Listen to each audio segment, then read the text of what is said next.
Welcome back to Walsall Fan TV. The Joy and the Pain podcast is also live. So if you haven't caught that already, go and have a listen. Part of the TalkSport Fan Network. It is really exciting times. We are here for the preview of Newport, Walsall. We are heading down to Rodney Parade. And if we're talking Newport, we really need to be talking to Ed from the 1912 Exiles podcast. How you doing, Ed? Welcome to the show. Good afternoon, Pradam Dar. How's it going? Oh, it's good. It's good. Walsall, we lost 4-0 to Sutton, and it felt like the wheels had fell off. And then somebody went and put them back on again, and we cock a hoop after Saturday. That was, as you can imagine, that was sort of an amazing result for us.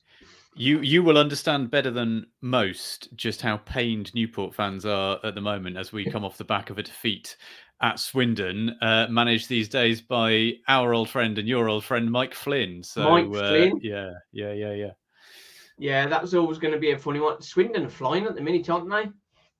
I mean, when he took over there, a friend who's a Swindon fan asked me what I expected, and I said, He'll do well there. That's a good club for him to go to. I suspect he will get them close to promotion this season, but probably they might fall just short because it's such a strong division. But I think within a couple of seasons he'll take them up. I think it's probably a better match for him as a club than Walsall was. Newport he took as far as he reasonably could. Walsall, it was never quite the right fit, I don't think. But Swindon, I think he'll probably go on and do quite well there. Yeah, I think it was a strange one. Everybody at Walsall really wanted Mike Flynn, and because of his reputation of what he'd done at Newport, everybody was really positive. And we'll come on to it with yourselves. But I mean, he had a lot of injury problems, a lot of players out injured and that sort of stuff, which did affect things. I know that's affecting you this season. So we'll come on to that a little bit later.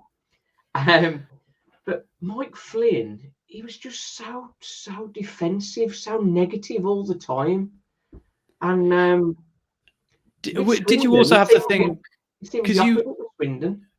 Yeah, I mean, also, didn't you have a change of ownership not long after he took over? And I think that slightly upset the context a bit, because suddenly there was, not loads of money to spend, but a bit of money to spend and a bit more expectation. And he's not the manager you bring in those situations. Mike Flynn is the manager you bring in for like backs to the wall, it's us against the world sort of job.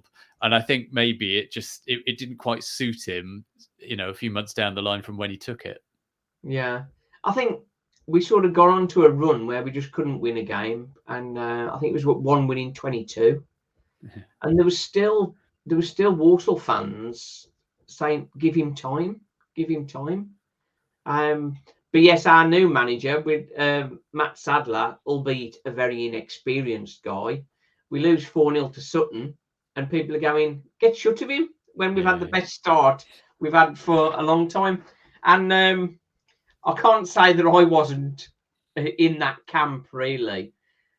We had a fan chat at the end of last month, and it was all about giving him time. But I mean, the nature of some of the defeats have sort of expressed a lot of concern. He was trying to stick with a 3 at the back, playing 3-5-2, and we really didn't have the players for it. We haven't got any dedicated wing backs, so that would immediately raise a flag. And then when Chris Hussey decided to retire 10 weeks into the season, we'd got no left-sided centre back with any experience, anybody who'd played there before. And then Priestley Farquharson, who we've renamed the Priest. Oh, okay. The Priest. It's just easier to say. He got himself injured on a training day, came in for a couple of games, and then he's out injured again.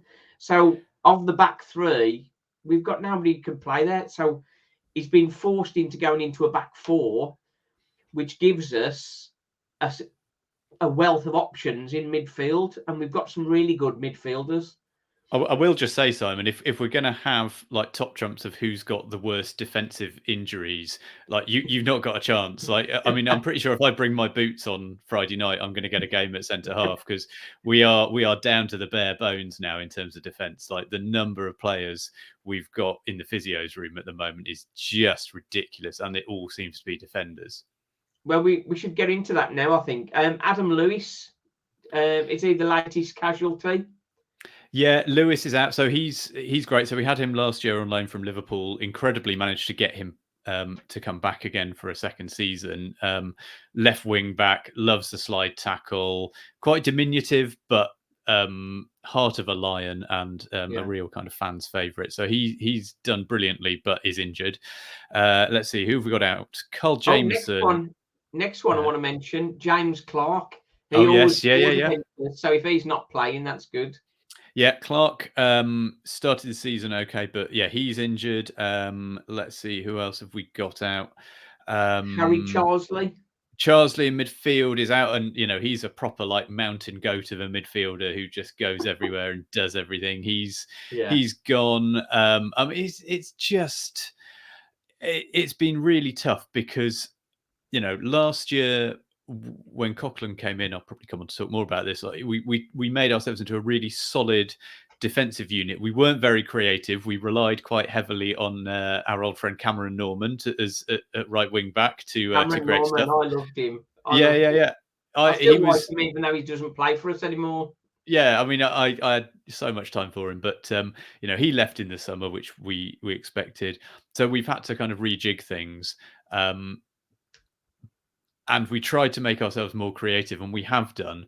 But with all the defensive injuries and with the players we lost over the summer in defence as well, the likes of Norman, Mickey Dimitriou, we are struggling. It's been a real graft. We've got Kyle Jameson as well. He's out. Yep.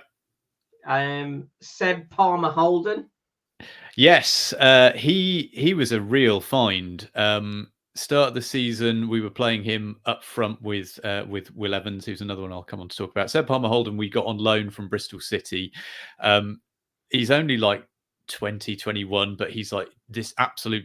He looks like the big green giant. He's just this huge lad. He's a young lad, big, strong, quick, and scored some goals. And we went, God, we've got a real find here. And just as it was slotting into place for him, he's out now till Christmas as well. So, that kind of spoilt an otherwise very good partnership up front. Yeah, it's been a tough time. Zanzala, is he out or is he back now?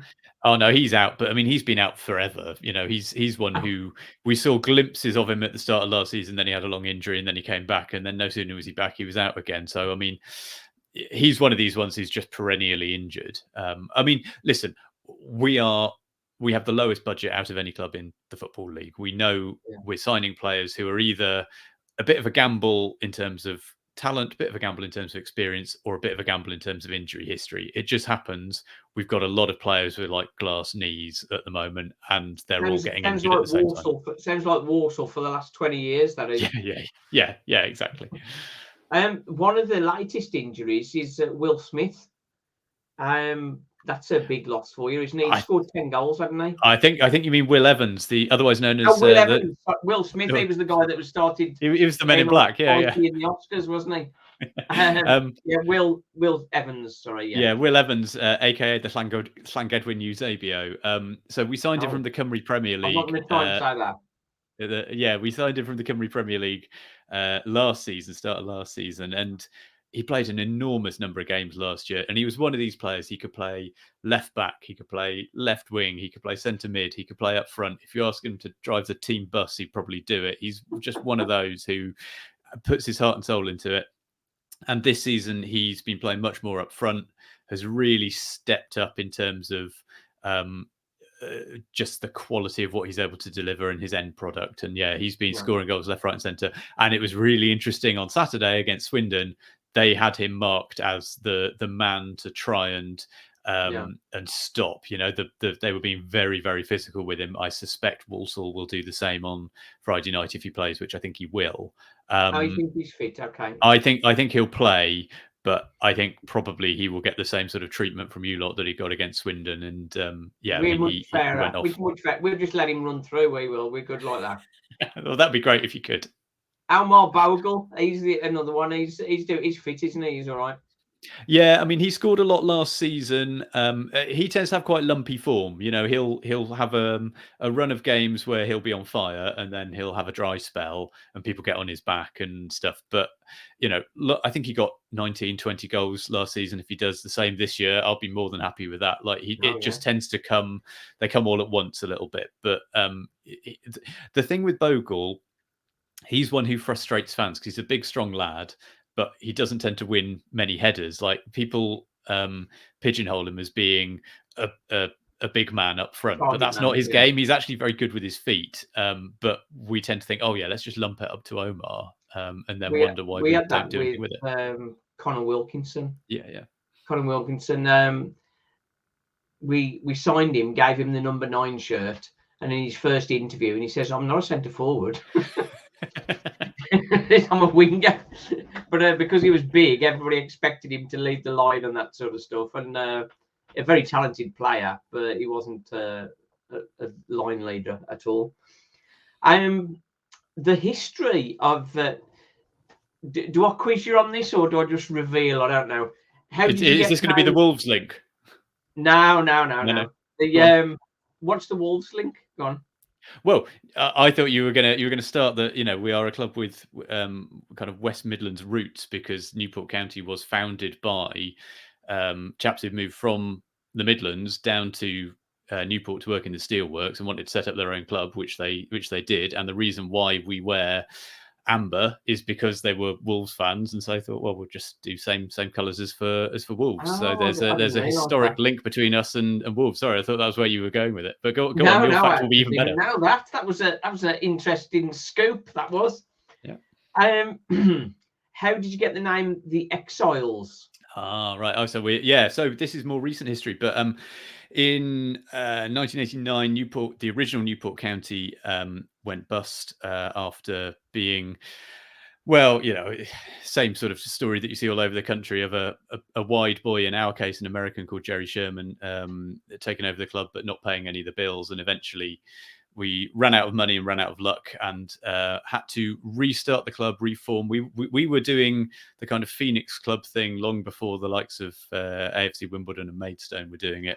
So we restarted in non-league, but because of a dispute with the Football Association of Wales, we could not restart in Wales without joining the Welsh League system. They said they would not let a new club play in Wales in the English League. So we said, well, stuff you then, and instead went to play over the border in Gloucestershire, in Morton in Marsh, lovely part of the world, very pretty, and continued to play there and then in Gloucester for a bit until eventually the FAW lost a court case to us and various others, and we were allowed to return to Newport. So we are at the Exile Club. 94-95 season, wasn't it?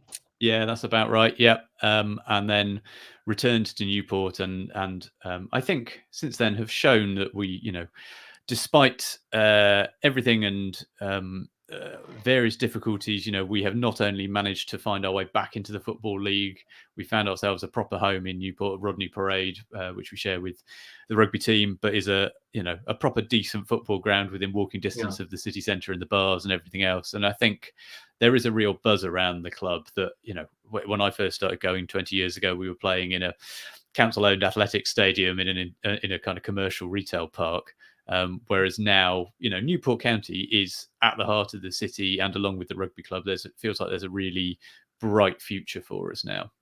That's it. I think ownership-wise, things took a turn again, didn't they? 2014, and the supporters club took over the club, didn't they? Yeah. So our rise back into the Football League was bankrolled by a local lottery winner, Lotto Les, who put, you know, it wasn't the sort of silly money that our friends in North Wales were able to throw at the problem to win their own promotion. But that helped us to bring in a little bit of quality that got us back into the Football League. But then we were taken over by the Supporters Trust, as you say, 2014. Sustained the club with donations from supporters, but also particularly with some of those cup runs we had under Mike Flynn. Playing the likes of Leicester and Man City and Spurs, all of those big games and a couple of playoff finals meant that we had money rolling in from some of those big games that meant we could make a good go of it. But it became clear earlier this year that without those cup runs, we weren't going to be able to sustain things with monthly donations from supporters, no matter how well-intentioned that was. And so as a result, we took the decision last month to let Hugh Jenkins, the former owner of Swansea City, take a majority stake in the club. That's all being ratified at the moment by the Football League, but assuming it gets ratified, which I think it will, we will have a new owner in the next few months. And I think the hope is that in what is going to be a very, very difficult season, if we can just keep our head above water, then in January there may be some reinforcements arriving once we get to the January transfer window, and we can perhaps kick on a little bit. Yeah, I think sort of staying in the league, I think, under those circumstances is the big challenge. Hugh Jenkins, of course, Swansea took them all the way from League Two to the Premier League, didn't he? He did, and won a cup and managed to get them in Europe on the way, and move them from the old Vetch Field to the Liberty Stadium. So if he can achieve half of what he achieved with Swansea, with Newport, then I think we'll be very happy. But I mean, I was at the Supporters Trust meeting where he came and kind of made his pitch. 98% of people voted in favour of his bid, which kind of tells its own story. And he came across as a very honest broker, in it for the right reasons. And yeah, I mean, you're always going on trust a little bit with these things. But even though I was a little skeptical about giving up supporter ownership, I think probably it's the right decision if we want to keep Newport County as a league club. Yeah, I think money has become even more of a key point in football clubs, hasn't it? Well, and particularly this season, you look at the fourth division this year, where you've got the likes of Wrexham, Notts County, Bradford. There's some big teams, even Swindon. There's some big teams in this division, and even some of the smaller teams have got money to throw at it, like Gillingham, for example. So just to stay in the race is quite something. And the smaller teams in the league, the likes of us and Sutton and Harrogate, we know that there is a gravity to these things, and we've perhaps slightly overachieved. And at some point, a hard rain is going to fall. So if you do need to have some serious money behind you if you're going to kick on and establish yourself in this league. Yeah, I think from Walsall's point of view, we sort of got into the habit of finishing 16th, and it seemed like I'd bite your hand off for 16th right now, Simon. Don't knock it. Well, it seemed like we'd be perennial strugglers, really. But the Travella group have sort of lifted morale a little bit. As I mentioned earlier, the appointment of Matt Sadler was sort of frowned upon because of his lack of experience. One manager that I quite fancied was Graham Alexander, but of course he went to MK Dons, and that's not gone at all well for him. He was sacked yesterday, I think, or this morning. So be careful what you wish for, isn't it? Sometimes, similar to Mike Flynn, for you guys, somebody who's passionate about the place and knows the club can do far better than somebody with a much higher level of experience. Again, we talked Bradford with Mark Hughes. Everyone thought Premier League manager coming in, he'll get them up, no problem. And I always think it's as much as anything, it's about having a manager who understands the DNA of the club. Flynn really did with Newport. In fairness to his successor James Rowberry, who we sacked, he did get the club as well. It just for various reasons it didn't quite work out. And now in Graham Coughlin, again the football is perhaps not always easy on the eye, but he understands the job he's here to do. He gets the club, and I think, although it's a very challenging season, I can't think of anyone I'd rather have at the helm than him. And, so it is about having a manager who understands what it is that they're there to do, understands the club, understands fans' expectations, and can really kind of speak to that. And an honest gaffer, the likes of Mike Flynn, or Graham Coughlin, someone who kind of tells it like it is. I think there's a lot to be said for that. Yeah, I think Mike Flynn said with Walsall that the players lost confidence and he couldn't turn it round with them, which that was the disappointing element. And I mean, the weird thing from outside, looking at it at Flynn's time at Walsall, it felt like there was a real vibe of let's just get the old band back together. It became a bit of a joke that he was turning Walsall into the kind of home for retired Newport County players, and he's done the same at Swindon, bringing in players who he's worked with before. And I get why managers do that, but at the same time, I thought the way he did it at Walsall, he was actually bringing in players who probably were a little bit past their best, the likes of Josh Labadie and so on. And I'm not sure that. Yeah, Labadie, what a lunatic he is. Walking yellow card. Oh, we had one game, and this was sort of near the end of Finn's time, and I suppose it sort of told you the story, really. I can't remember who it's against because I'm old and I forget things. But we were behind, and he brought Labadie on, and it was like, Labadie is not a guy that's going to change the game in a positive way. And he was on about 10 minutes before he got sent off. Yeah, and that was game done. Yeah, and then sounds about right. The winger, what's his name? The winger that we had. Oh, Robbie Wilmot.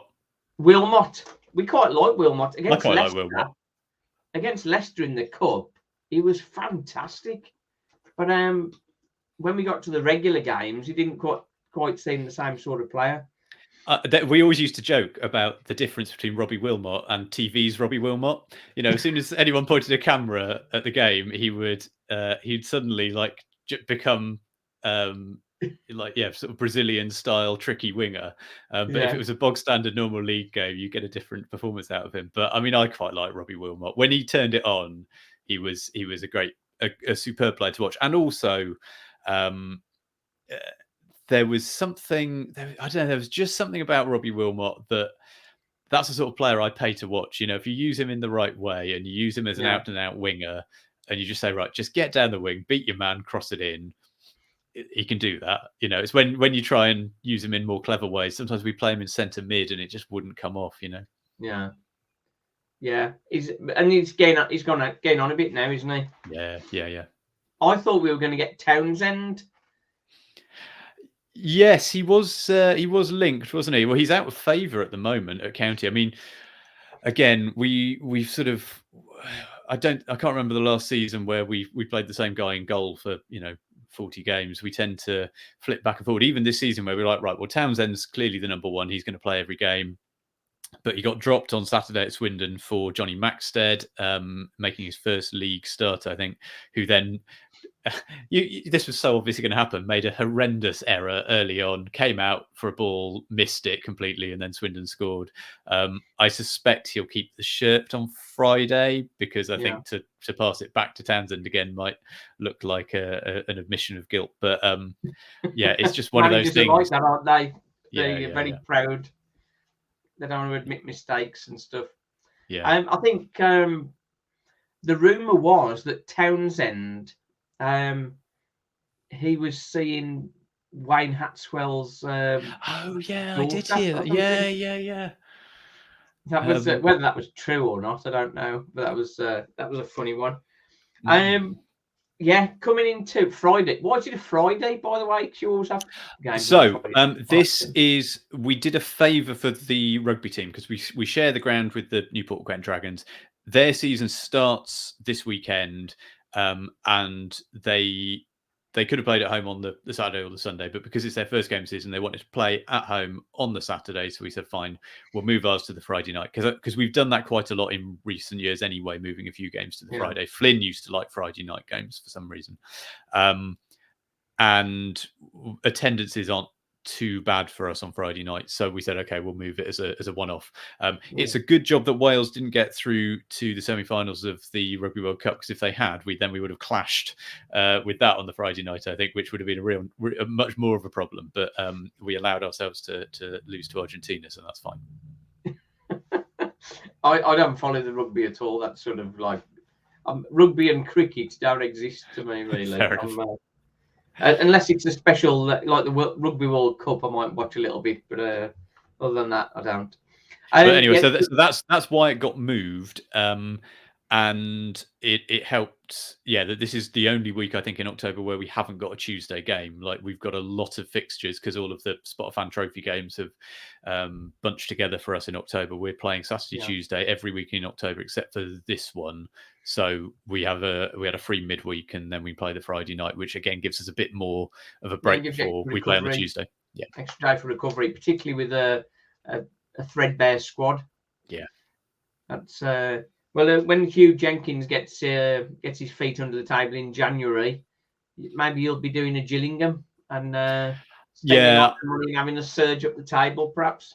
I don't think that's what's going to happen. I don't think it's going to be throwing money at the problem. But I think what we will be able to do is probably bring in 2 or 3 permanent quality players to add to the squad, in key areas of the pitch. And I think that'll be enough to keep us up this season. And then we kind of see where we are in the summer. I don't think we're far off being, a third of the way up the table and being clear of problems. I think we had quite a good start to the season because we had a relatively easy run of fixtures. We've now got a very, very hard second, 10 games of the season, just because of the way the fixtures are. But I think as long as our head's above water as we get into November, we'll probably end up being okay. Okay. Who's the main man to watch out for that's fit then for Newport?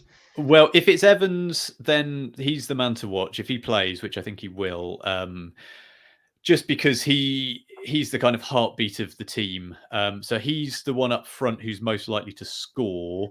The other man to watch if he's fit and if he plays is Aaron Wildig, who didn't start for us at Swindon, but he's the kind of creative dynamo in midfield, tends to play just behind the front two. We tend to play this sort of 4 at the back and then like a diamond in front of them with Wildig at the top peak of that behind the front two.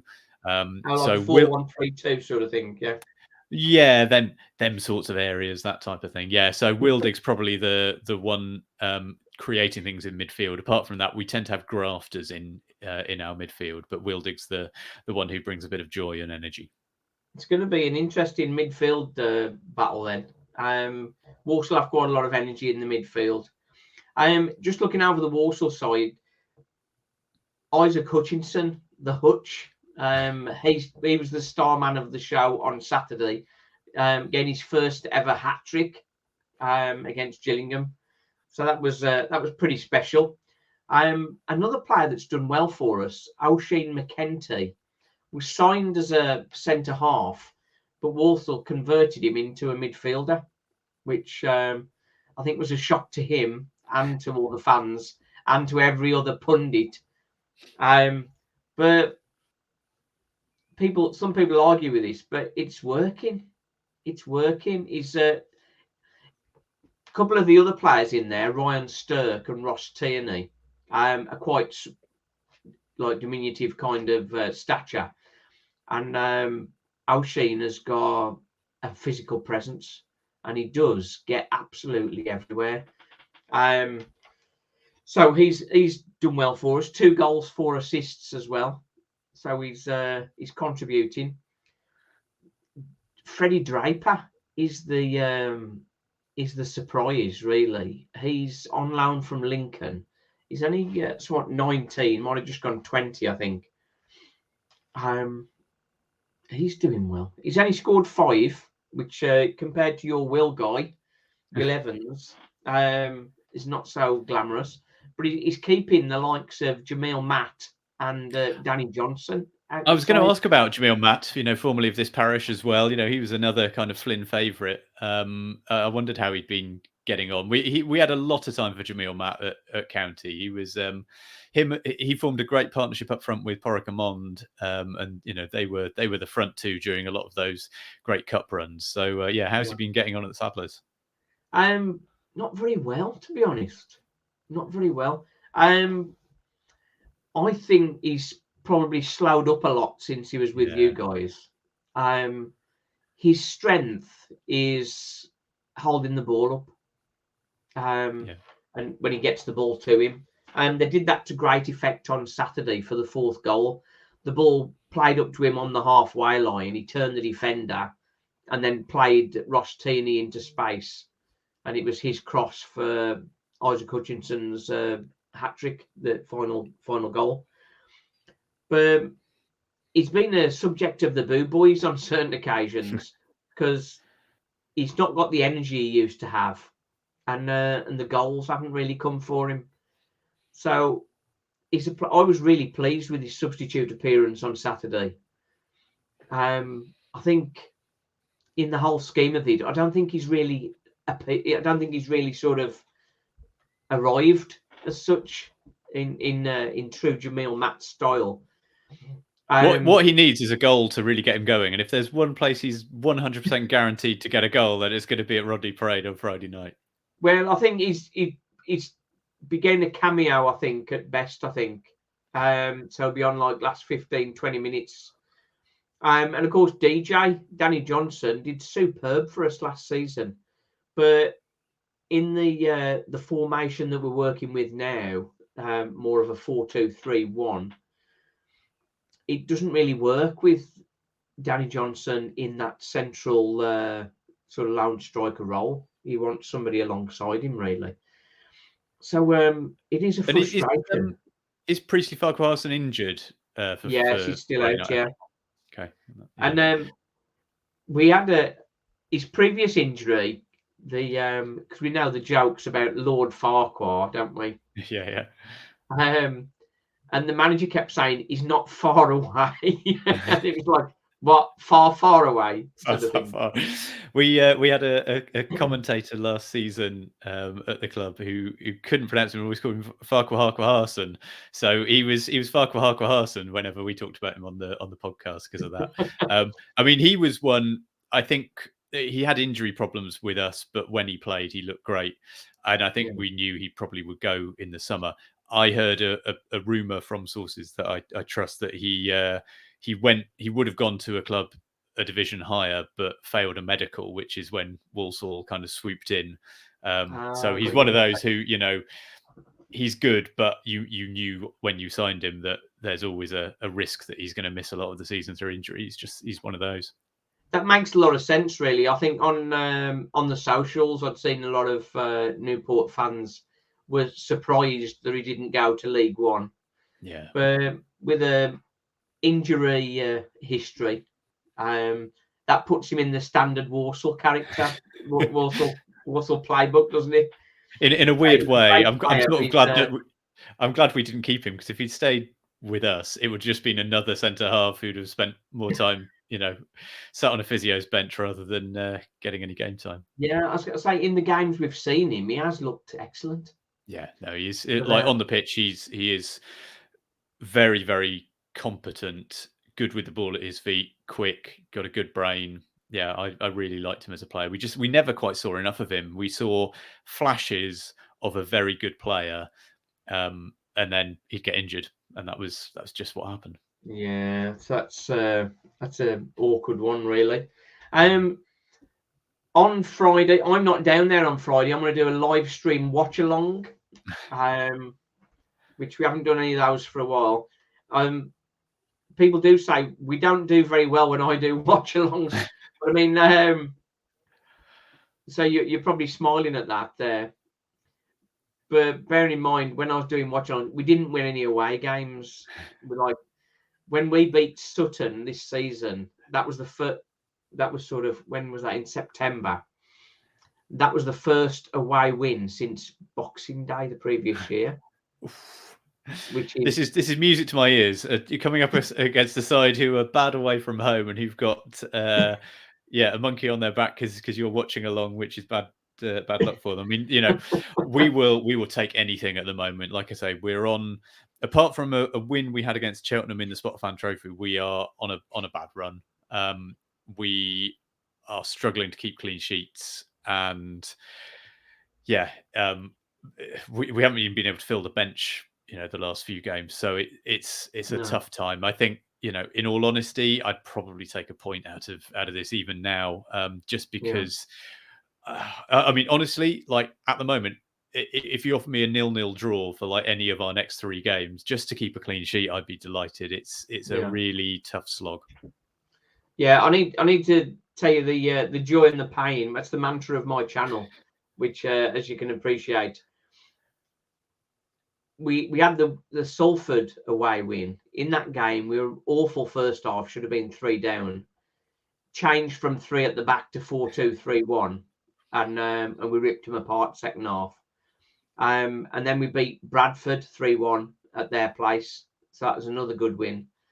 And then we went to Sutton thinking we'd be all right here, and then it went horribly wrong.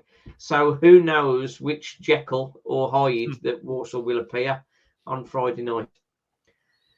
So I think my prediction, it could be anything from 4-0 Newport to 4-0 Walsall, I think. But I think most likely, and given your recent results, I think a 2-1 Walsall win, I think. You've had a lot of 2-1s, haven't you? Harrogate, Colchester, Salford. You've got the right side of it against Colchester, obviously. Well, we did. I mean, we rode our luck in that one because it was the 2 goals we got both deflections, and we were poor for chunks of that game, but we managed to grind it out. I think I'm predicting a 1-1. We haven't drawn many games this season, so I think I'm going to say that might change. We might get a draw. 1-1. There will definitely be goals, I think, just because there's always goals at Newport County at the moment. Yeah, I think Walsall haven't had many draws, which is good because last season I think we drew so many games and it sort of curtailed our season, really. I think we had 13 draws on the bounce, or what feels like it. I'd rather win 1, lose 1 than have 2 draws, obviously. From Walsall's point of view, it's that consistency where the challenge is. It's a very young side, inexperienced side because of the youth, obviously. And with some of the experienced players not available, you are going to get inconsistent performances. If Walsall can get a bit of consistency together, then we've got every chance of sort of climbing the table and making a challenge. But it's that consistency. So we have to wait and see. Right then, Ed, thank you very much for coming on. That's absolute pleasure. Diolch yn fawr. Interesting chat, yeah. The joy and the pain, we know all about that, don't we? Yep, very much so. And for any Walsall fans coming on Friday night, enjoy your trip, make the most of Friday night in Newport, and please let us have 3 points. Well, I'm sure that they'll be well behaved. There's well behaved and singing, I think, is the order of the day. As I say, for me, I'll have a live stream watch along on Friday night. So anybody that's not able to get to the game, we can sort of share some chat while we're watching the game. So thanks very much for watching. Thanks for listening. Catch you all soon. Cheers. Thanks, Ed.